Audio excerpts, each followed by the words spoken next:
तो आज की मूवी का नाम है yellow flowers on the green grass. और यार ये कहानी बहुत ही ज़्यादा प्यारी होने वाली है।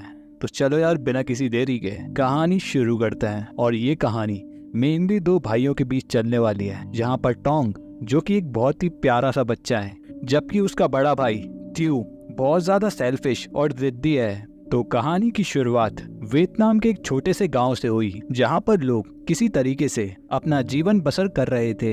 और यहाँ पर लोगों के पास इतने पैसे नहीं थे कि वो अपनी शौक पूरे कर सके, लेकिन किसी तरीके से उनका गुजारा चलता था। और अब उसी गांव में एक परिवार है, ट्यू और टोंग का परिवार। और कहानी की शुरुआत में हम एक शख्स को एक हाथ गाड़ी खींचते हुए देखते हैं, और उस पर एक लड़का लेटा हुआ है और उसके पीछे एक लड़का उस हाथ गाड़ी को धक्का दे रहा है। और हाथ गाड़ी को खींचने वाला शख्स इनका पिता है, और उसका छोटा बेटा टोंग उस पर लेटा हुआ है और बड़ा बेटा थ्यू उसे धक्का दे रहा था।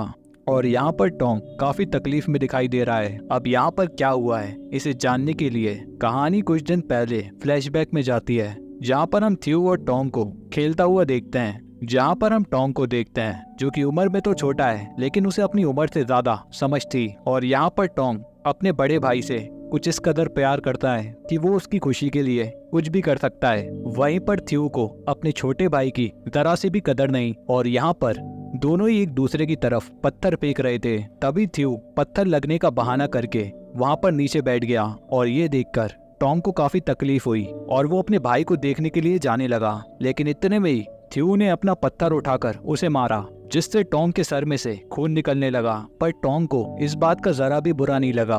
और यहाँ पर उसके बड़े भाई ने उसे धोखे से मारा, लेकिन फिर भी टोंग को इस बात का बिल्कुल भी बुरा नहीं लगा। और तभी उन्हें देखकर उनके पिता वहाँ पर आ गए, और उन्होंने जब टोंग के सर से खून को बहते हुए देखा तो वो वहाँ पर काफी गुस्सा हुए, लेकिन थ्यू वहाँ से भाग गया। और यहाँ पर हम देखते हैं कि टोंग को अपने भाई के साथ वक्त बिताना काफी अच्छा लगता। और टोंग के पास एक मेंढक भी होता है जो कि उसका पालतू मेंढक होता है, और टोंग उसे अपनी जान से भी ज्यादा प्यार करता है। और इन दोनों की माँ बाजार में सब्जियां बेचा करती हैं, और पिता एक घड़े बनाने वाली फैक्ट्री में काम करते हैं। और इन सब से उनका घर खर्च निकल जाता है। और ये दोनों ही भाई वहीं गाँव के एक स्कूल में पढ़ाई करते हैं। और यहाँ पर रात को उनका अंकल उन्हें एक श्रापित व्हाइट टाइगर की कहानी सुना रहा है। और ये कहानी इस गांव में बहुत ही फेमस होती है, क्योंकि इस गांव में ऐसा माना जाता है कि यहाँ पर एक सूखा हुआ पेड़ है और उसी पेड़ में उसकी आत्मा कैद है। इसलिए गांव का हर बच्चा उस पेड़ के पास जाने से डरता है। और रात में तो कोई बच्चा उस पेड़ के पास जाने की सोचता भी नहीं। और उनके पास में रहने वाला अंकल डैन उन्हें हमेशा यही कहानी सुनाता, जिससे कि दोनों ही भाई डर जाते। इसलिए आज उनके पिता ने अंकल डैन को वहाँ से भगा दिया। और वहाँ पर उन्होंने थ्यू से कहा कि अभी उनके कुछ दोस्त आने वाले हैं, तो उनके लिए जाकर मून के घर से कुछ पीनट लेकर आओ। और यहाँ पर जिस मून की बात हुई है वो एक लड़की है जो कि इन्हीं के साथ स्कूल में पढ़ा करती है। और दोनों ही घरों के बीच यहाँ पर अच्छे संबंध हैं, लेकिन मून के घर के रास्ते के बीच वो सूखा पेड़ पड़ता है। इसलिए थ्यू काफी ज्यादा डरने लगा, तो इसलिए उसने अपने साथ अपने छोटे भाई टोंग को भी ले लिया। पर टोंग बीच रास्ते से ही लौट गया, क्योंकि अंकल डैन ने उसे कुछ काम दिया था। और अब डरते डरते किसी तरीके से थ्यू मून के घर पहुंचा, और वो देखता है कि मून के घर के बगल में एक बंद झोपड़ी थी, जिसे देखकर वो अक्सर डर जाता, क्योंकि अंदर से उसे कोई हलचल सुनाई दी और उसे लगा कि अंदर जरूर कोई चीज बंद है। और फिर किसी तरीके से वो मून के पास पहुंचा और उसने मून से कहा कि मैंने झोपड़ी से कुछ आवाज सुनी है। पर मून ने कहा ये तुम्हारा जरूर कोई वहम होगा, क्योंकि उसमें कोई नहीं है। और इसके दूसरी तरफ हम देखते हैं कि टोंग रात को एक लड़की के घर आया, और उसका नाम विन है, और वो उम्र में उससे काफी बड़ी है। और यहाँ पर विन ने उसे लाकर मिर्ची दी, और टोंग ने उसे एक लेटर थमाया, जो कि किसी लड़के द्वारा भेजा हुआ एक लव लेटर था। और यहाँ पर टोंग मिर्ची देने के बहाने अक्सर उसे ये लेटर देने आता है, जिसकी खबर विन के पिता को भी है, पर उन्हें इस बारे में कुछ ठीक से पता नहीं है। और यहाँ पर हम देखते हैं कि वो लेटर्स विन को उनका अंकल डैन ही भेजा करता था, और दोनों छिपकर अक्सर मिला करते थे, और दोनों भाई भी उन्हें छिपकर देखा करते। और अब थ्यू के मन में भी उन्हें लेकर काफी सवाल आने लगे कि आखिर ये दोनों एक दूसरे से मिलने के लिए इतना बेचैन क्यों रहते हैं। और बढ़ती उम्र के साथ थ्यू का मन भी इन सब चीजों के पीछे आकर्षित होने लगा, और वो सोचने लगा कि काश उसे भी कोई इस तरीके से प्यार करता। और थ्यू और मून दोनों एक ही क्लास में थे, और उन्हें जब समय मिलता तो वो सभी नदी के किनारे चले जाते और यहाँ पर थ्यू कहीं ना कहीं मून को पसंद करता है, पर उसने उसे कभी ये बताया नहीं। और जब भी वो मून को स्कूल में देखा करता तो वो एक अलग ही दुनिया में खो जाता। और उसने सोचा कि क्यों ना मून को भी एक लेटर दिया जाए जिससे कि वो उसकी फीलिंग्स को समझ पाए। और रात को हम देखते हैं कि फिर से टोंग लेटर लेके विन के घर गया, पर इस बार घर के बाहर उसके पिता आ गए और वो ये देखकर वहाँ से भाग गया, क्योंकि अब वो लेटर और मिर्ची का खेल समझ गए थे। अब रात को थ्यू ने टोंग से पूछा कि अंकल डैन के जो लेटर्स तुम विन को देने ले जाते हो, क्या कभी तुमने उन्हें खोल कर देखा कि उसमें क्या लिखा होता है? और क्योंकि थ्यू को कुछ लिखना नहीं आता और उसे मून को एक लेटर भी देना था, तब यहाँ पर टोंग ने कहा कि एक बार उसने लेटर खोला था और उसमें एक पोयम लिखी थी और उसके बाद उसने कभी लेटर नहीं पढ़ा। तब यहाँ पर टोंग ने वो पोयम थ्यू को सुनाई, पर थ्यू ने उसे बताया नहीं कि वो ये सब क्यों पूछ रहा है। अब दूसरे दिन हम देखते हैं कि थ्यू स्कूल में बैठकर बढ़िया अपना लेटर लिख रहा था। अब उसी स्कूल में एक और लड़का है जिसका नाम है डैन। उसने वहाँ पर थ्यू का लेटर ले लिया और उसने उससे कहा कि मैं ये लेटर मून तक पहुँचा दूंगा, लेकिन बदले में मुझे तुम्हारे सारे मार्बल्स चाहिए, यानी कि कंचे। और थ्यू यहाँ पर मान गया क्योंकि वो डैन से काफी डरता है। और डैन ने वो लेटर जाके मून को दे दिया और उसे बताया ये लेटर उसे थ्यू ने दिया है, लेकिन टीचर ने डैन को वो लेटर देते हुए देख लिया। और यहाँ पर स्कूल का टीचर और कोई नहीं बल्कि विन के पिता ही हैं। और इसके लिए उन्होंने थ्यू को पास बुलाकर उसे काफी पीटा। और घर जाते वक्त मून ने उससे माफी मांगी कि उसकी वजह से आज थ्यू को मार पड़ी, पर थ्यू उससे नाराज था क्योंकि उसने वो लेटर टीचर को दे दिया। इस पर मून ने कहा कि आखिर उस लेटर में एक पोयम ही तो लिखी थी, इसमें आखिर डरने वाली कौन सी बात थी। और यहाँ पर थ्यू को लगा था कि उस पोयम के जरिए शायद वो उसकी फीलिंग्स को समझ जाएगी, पर मून को उस लेटर से कुछ भी समझ नहीं आया। और अब यहाँ पर थ्यू को तो लगा था कि सारे प्रेमी एक दूसरे को लेटर्स में पोयम ही लिख के भेजते होंगे, जिसके बाद वो वहाँ से घर जाने लगा। और अब रास्ते में उसने एक प्रेमी जोड़े को देखा और उन्हें देखकर उसे काफी जलन हुई कि वो एक दूसरे की भाषा कितनी आसानी से समझ लेते हैं, मानो ये एहसास किसी जादू की तरह हो कि एक दूसरे की मन की बात जान लेना। और अब आगे जाते हुए उसने देखा कि उसका छोटा भाई किसी लड़की से बात कर रहा है। और जब उसने टोंग को आवाज दी तो वो लड़की जंगलों में भाग गई। और थ्यू के पूछने पर टोंग ने बताया कि वो लड़की राजकुमारी थी जो कि अक्सर उसे मिलने आया करती है, जिसे सुनकर थ्यू ने कहा कि तुम पागल हो चुके हो, तुम्हें ख्यालों की दुनिया से बाहर आ जाना चाहिए। और उसने टोंग को वहाँ से घर भेज दिया और थ्यू वहाँ से मून के घर के पास आ गया। और तब उसने वापस से उसी झोपड़ी को देखा जिसके अंदर जरूर कोई था और बाहर से उसमें ताला भी लगा हुआ था, पर मून ने तो उसे बताया था कि उसके अंदर कोई नहीं रहता।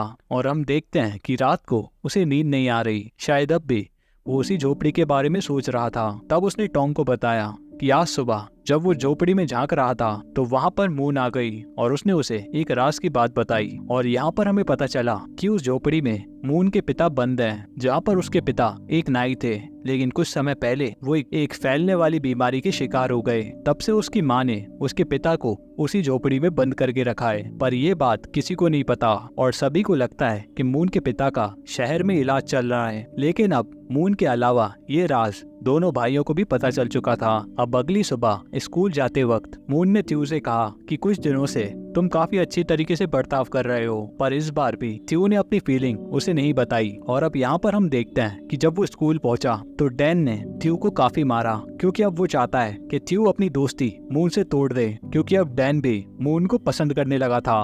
पर थ्यू ने ऐसा करने से मना कर दिया। अब यहाँ पर डैन से मार खा के वो घर आया और अब उसकी वो हालत देखकर टोंग को अच्छा नहीं लगा और उसने कहा कि हमें इसका जवाब डैन को देना होगा। और वो दोनों डैन के घर के पास गए और यहाँ पर डैन उस वक्त टीवी देख रहा था और थ्यू उसे बाहर बुलाकर ले आया, जिसके बाद दोनों ने ही मिलकर डैन को बुरी तरीके से मारा। और मार खाने के बाद डैन वहाँ से चला गया और अब वो दोबारा थ्यू को कभी तंग नहीं करेगा।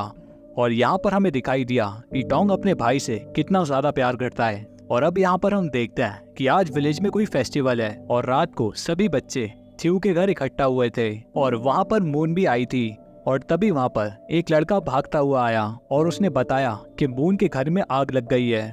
और मून और थ्यू वहाँ पर भागते हुए गए और यहाँ पर हमें पता चला कि वो आग उसी झोपड़ी में लगी थी जिसमें मून के पिता बंद थे। और सभी लोग मिलकर उस आग को बुझाने लगे, पर तब तक झोपड़ी पूरी तरीके से जल चुकी थी। और अब ये देखकर मून और उसकी माँ दोनों ही वहाँ पर रोने लगी, क्योंकि उन्हें लगा कि उसके पिता वहाँ पर मारे गए। और मून को इस तरीके से रोता देख थ्यू को काफी तकलीफ हुई, क्योंकि उसे पता है कि वो अपने पिता के लिए रो रही है। और अब सुबह थ्यू मून के घर आया और उसने देखा कि मून दहलीज पे लेटे हुए रो रही थी, और वहाँ पर ही थ्यू की माँ साफ सफाई का काम कर रही थी, क्योंकि मून की माँ को अर्जेंटली शहर जाना पड़ा। और वहाँ पर थ्यू की माँ ने थ्यू को घर जाने के लिए कहा और रात को यहाँ पे वापस आने को कहा, क्योंकि उन्हें मून का भी ख्याल रखना है, क्योंकि उसकी माँ आज रात को भी वापस नहीं आने वाली। और अब शाम को जब वो मून के लिए खाना ले जा रहा था तो वो उसी सूखे पेड़ के पास रुक गया, क्योंकि गांव के किस्से कहानियों ने इस पेड़ को लेकर उसके मन में काफी डर भर दिया था। और तभी उसने जंगल में एक लड़की को भागते हुए देखा और उसे देखकर वो डर के वहाँ से भाग गया। और यहाँ पर वो मून के लिए खाना लाया था, लेकिन मून को यहाँ पर भूख नहीं है। अब यहाँ पर थ्यू को भी समझ नहीं आता कि मून की माँ उसे यहाँ पर छोड़कर अचानक से शहर क्यों चली गई। तब मून ने बताया कि वो उसके पिता को देखने गई हैं। शायद वो अब भी शहर के अस्पताल में जिंदा हैं। पर मून की बातें थ्यू को बिल्कुल भी समझ नहीं आ रही थी। और आज रात को वो मून के घर में ही सोया, क्योंकि उसकी माँ अब तक लौटकर नहीं आई थी और उसे वहाँ पर रात में काफी डर भी लग रहा था। और अब दूसरे दिन हम देखते हैं कि थ्यू के माता पिता ने मून के घर को बेचने के लिए लगा दिया, और जब तक मून की माँ शहर से वापस नहीं आ जाती मून भी उन्हीं के साथ रहेगी। और यहाँ पर टॉम काफी खुश था कि मून उनके साथ रहने आ रही है। और यहाँ पर हम देखते हैं कि मून घर पर ज्यादा वक्त टॉम के साथ ही बिताती, और ये देखकर थ्यू को बिल्कुल अच्छा नहीं लगता। शायद अब उसे अपने भाई से भी जेलसी होने लगी थी, और वो यहाँ पर मून के लिए सब कुछ करता कि शायद इस तरीके से मून उसकी फीलिंग्स को समझ पाए। और अब उसी वक्त थ्यू की माँ वहाँ पर आ गई और उसने मून को बताया कि कुछ समय में मून की माँ भी शहर से वापस आने वाली है, और वो मून को भी अपने साथ शहर लेकर जाएंगी। और उन्होंने ये भी बताया कि उसके पिता शहर में बिल्कुल ठीक हैं, और उस रात उसके पिता झोपड़ी में नहीं थे, और उन्हें कोई फैलने वाली बीमारी नहीं है, बल्कि एक साधारण सी बीमारी है जो कि आसानी से ठीक हो जाएगी। लेकिन यहाँ पर थ्यू इस बात से खुश नहीं दिखाई देता, क्योंकि उसकी माँ के आने के बाद मून यहाँ से हमेशा के लिए चली जाएगी। और अगले सीन में हम देखते हैं कि तीनों ही नदी पर बैठकर फिशिंग कर रहे थे, और थ्यू उनसे थोड़ी दूर बैठा था। उसे अपने भाई से जलन हो रही थी, क्योंकि मून को टॉम के साथ समय बिताना ज्यादा अच्छा लगता है। और दूसरे दिन हम देखते हैं कि थ्यू नदी पर अकेला बैठा था, और तभी वहाँ पर मून आ गई, और वो अपने साथ पोयम की किताब भी लेकर आई थी, जो कि शहर जाने से पहले वो थ्यू को गिफ्ट करना चाहती है। पर थ्यू ने वहाँ पर उससे काफी रूठे हुए अंदाज में कहा कि मुझे इसकी कोई जरूरत नहीं, घर पर मेरे पास ऑलरेडी काफी किताबें हैं। और यहाँ पर हमें मून के लिए काफी दुख होता है, क्योंकि मून काफी स्वीट और इनोसेंट सी है, और थ्यू ने उससे इस तरीके से बात करके उसे काफी तकलीफ पहुंचाई थी। और अब वो जब भी मून को अपने भाई टॉम के साथ देखता तो वो गुस्से से भर जाता, और अब तो उसने उनके साथ उठना बैठना भी बंद कर दिया था। और अब एक दिन जब थ्यू घर पर अकेला था तो वहाँ पर एक शख्स आ गया, जो कि वहाँ पर दवाइयाँ लेकर आया करता था, और उस वक्त घर में कोई नहीं था। तो वो शख्स खुद रसोई घर में दवाई चेक करने निकल गया, और वहाँ पर उसे टॉम का पालतू मेंढक भी दिखाई दिया, और उस शख्स ने उठकर उसे अपने थैले में डाल दिया। और थ्यू ये सब वहाँ पर खड़ा हुआ देख रहा था, लेकिन उसने उस शख्स को मेंढक ले जाने से नहीं रोका, जिससे कि टॉम को काफी ज्यादा लगाव है, क्योंकि शायद वो इसी तरीके से अपने भाई से बदला ले सकता है। और अब थोड़ी देर बाद जब टॉम घर पर वापस आया तो उसने देखा कि उसका पालतू मेंढक घर में कहीं नहीं है, और उसने थ्यू से भी इस बारे में पूछा, पर उसने कुछ नहीं बताया। और अब थ्यू से भी अपने भाई को परेशान नहीं देखा गया, तो वो वहाँ से नदी के पास गया, और वहाँ से उसे बिल्कुल वैसा ही मेंढक मिला, और वो काफी खुश हो गया और उसे उठाकर घर ले आया। पर उसने वहाँ पर देखा कि टॉम रो रहा है, क्योंकि टॉम के एक दोस्त ने उसे बताया कि उसके दादाजी उस मेंढक को पकाकर खा गए, और वो शख्स उसके दोस्त का दादा था। और अब ये जानकर टॉम को काफी तकलीफ हुई, और अब ये सुनकर थ्यू पूरी तरीके से टूट गया, क्योंकि कुछ देर के लिए वो इतना ज्यादा सेल्फिश हो गया था कि उसने अपने भाई के बारे में बिल्कुल भी नहीं सोचा, और वो तुरंत भागता हुआ नदी पर गया, और उसने उस मेंढक को वापस से वहीं पर छोड़ दिया। और कुछ देर तक वो उसी तेज बारिश में वहीं पर बैठा रहा, क्योंकि आज वो खुद की नजरों में गिर गया था। और अब यहाँ पर बारिश और तूफान काफी तेज था, जिस वजह से घर की छत से भी पानी टपकने लगा, और 2 दिनों की तेज बारिश से पूरा गांव पानी में डूब गया, और नदी का स्तर बढ़ने से गांव के साथ पूरे घर भी डूब गए, सारी फसलें भी खराब हो गईं। और कुछ दिनों बाद जब पानी उतरा तो हमने देखा कि पानी उतरने के बाद कई जानवर भी मारे गए और पूरी फसल भी खराब हो गई, और थ्यू के माता पिता भी काफी चिंता में थे क्योंकि अब इस साल उनका गुजारा कैसे होगा, क्योंकि घर की आर्थिक स्थिति पहले से ही खराब चल रही थी और इस बाढ़ ने उनकी जिंदगी और ज्यादा बदतर बना दी। और अब एक दिन जब वो तीनों ही नदी पर थे तो उन्हें एक सोने की तरह चमकता हुआ मेटल मिला और वो तीनों ही काफी खुश हो गए कि अब उनकी सारी मुश्किलें हल हो जाएंगी। और उन्होंने जब वो टुकड़ा अपनी माँ को दिखाया तब थ्यू की माँ ने बताया कि वो सोना नहीं बल्कि कॉपर है, जिससे उनके चेहरे की खुशी पल भर में गायब हो गई। और अब वहाँ से थ्यू खेतों में चला गया और बाढ़ में जो फसल खराब हो गई थी उन्हीं में से कुछ पकी हुई फसल भी थी। वो उसे तलाश करने लगा और उसे खेतों में से 2 स्वीट पोटैटो मिले और उसने सोचा कि मून आज ये देखकर काफी खुश होगी। और जब वो घर पहुंचा तो उसने मून और टोंग को बात करते सुना। उसने सुना कि टोंग मून के लिए चिकन लेकर आया था और ये सुनते ही थ्यू काफी गुस्सा हो गया और उसने वो पोटैटो वहीं पर फेंक दिए और उसने एक डंडा उठाया और अंदर जाके पूरी ताकत से अपने भाई की पीठ में मार दिया। और वो डंडा पड़ते ही टोंग वहीं पर दर्द में चिल्लाकर लेट गया। तब यहाँ पर थ्यू को पता चला कि वो खेल खेल में सिर्फ चिकन की बातें कर रहे थे। तब यहाँ पर थ्यू को अपनी गलती का एहसास हुआ, पर तब तक काफी देर हो चुकी थी और टोंग उड़ भी नहीं पा रहा था। और जब थ्यू अपने माता पिता को बुलाने जाने लगा तो टोंग ने उससे कहा कि उनसे कह देना कि मैं पेड़ से गिर गया, क्योंकि अगर उन्हें सच पता चलेगा तो वो थ्यू पर काफी ज्यादा चिल्लाएंगे। और अब ये सुनकर थ्यू अपनी नजरों में और गिर गया, क्योंकि टोंग जैसा भाई वो बिल्कुल भी डिजर्व नहीं करता। अब जब उन दोनों के माता पिता आए तो डॉक्टर को बुलाया गया। तब डॉक्टर ने कहा कि इसे शहर ले जाओ क्योंकि चोट बहुत ही गहरी है। और उसके पिता यहाँ पर टोंग पर काफी चिल्लाए क्योंकि टोंग को शहर ले जाके उसका इलाज करवाने के लिए उनके पास पैसे नहीं थे। और तब उनके पिता ने अपनी गाय बेच दी और हाथ गाड़ी से टोंग को शहर ले जाने लगे। और ये वही सीन है जो हमने कहानी की शुरुआत में देखा था। और टोंग काफी दर्द में था और शाम को वो वापस घर लौट आए थे। और आज तो घर में एक अजीब सा सन्नाटा था क्योंकि उसका इलाज नहीं हो पाया। और थ्यू के पिता ने कहा कि वो शहर में एक अच्छे डॉक्टर की तलाश करेंगे और अब उनके पास बेचने के लिए कुछ भी नहीं बचा था। और ये सुनकर थ्यू की माँ रोने लगी। और यहाँ पर हम थ्यू को देखते हैं जो कि दिन रात अपने भाई की देखभाल करने लगा। और उसने देखा कि रात को टोंग काफी तकलीफ में है, पर इतनी तकलीफ में भी टोंग किसी से कुछ नहीं कहता। और ये देखकर थ्यू बाहर जाकर रोने लगा कि उससे बहुत बड़ी गलती हो गई। और दूसरे दिन थ्यू और मून स्कूल से वापस आ रहे थे और कल मून अपनी माँ के साथ शहर चली जाएगी। और यहाँ पर थ्यू को लगने लगा कि मून अब उससे नफरत करती होगी, पर मून ने उसे इसका कोई जवाब नहीं दिया। और अब मून घर पर आई और टोंग के पास बैठकर उसे देखने लगी क्योंकि कल वो चली जाएगी और उसे टोंग की काफी याद आएगी। और वहाँ पर उसकी आंखें काफी नम थी। और अब दूसरे दिन मून जाने के लिए तैयार थी और उसे जाते देख थ्यू ने कहा कि कभी कभी हमसे मिलने के लिए आते रहना। और मून ने सर हिलाकर कहा कि वो जरूर आएगी। और उसके बाद वो गाड़ी में बैठकर जाने लगी। और मून गाड़ी में बैठकर काफी रो रही थी क्योंकि उसके दोस्त, उसका गांव सभी की सभी छूट गया था।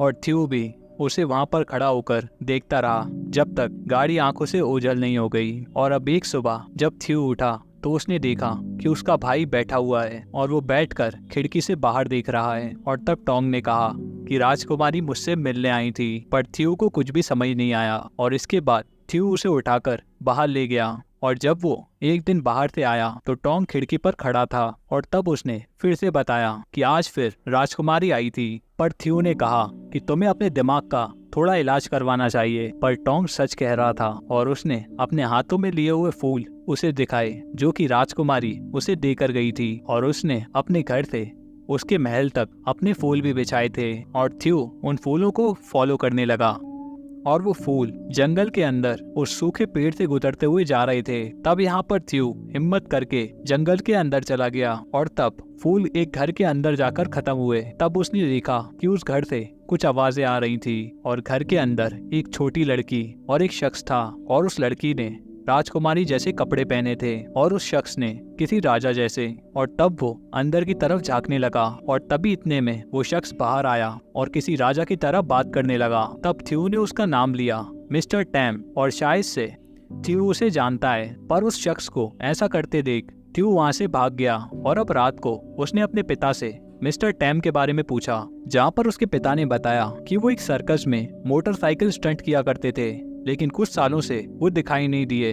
तब थ्यू ने अपनी माँ को बताया कि उसने आज मिस्टर टैम को सूखे पेड़ के पास जंगल में देखा। तब थ्यू की माँ ने कहा कि तुम्हें वहाँ पर नहीं जाना चाहिए, क्योंकि लोग कहा करते हैं कि मिस्टर टैम और उनकी बेटी पागल हो गए हैं। इसलिए वो गांव छोड़कर जंगल में रहने चले गए। और उसकी माँ ने यह भी बता दिया कि डीमन टाइगर वाली बात बिल्कुल झूठ है, बस सबने ये कहानी इसलिए बनाई थी ताकि वो अपने बच्चों को वहाँ जाने से रोक सकें। अब अगले दिन थ्यू वापस से उसी जगह गया, क्योंकि उसे जानना था कि मिस्टर टैम की ऐसा करने की वजह क्या है। तब टैम घर से बाहर आया और उसे अपने साथ ले गया। तब टैम ने अपनी कहानी बताना शुरू की कि उसका भी एक हंसता खेलता हुआ परिवार था और काफी मुश्किलों बाद उन्हें एक बेटी हुई थी। और मिस्टर टैम और उसकी बीवी दोनों ही सर्कस में स्टंटमैन थे। और एक दिन स्टंट करते करते एक दुर्घटना में उसकी पत्नी की जान चली गई और उस वक्त उनकी बेटी वहीं पर मौजूद थी। और उस हादसे को देखकर वो अपना मानसिक संतुलन खो बैठी और तब से वो खुद को एक राजकुमारी समझने लगी, क्योंकि उसकी माँ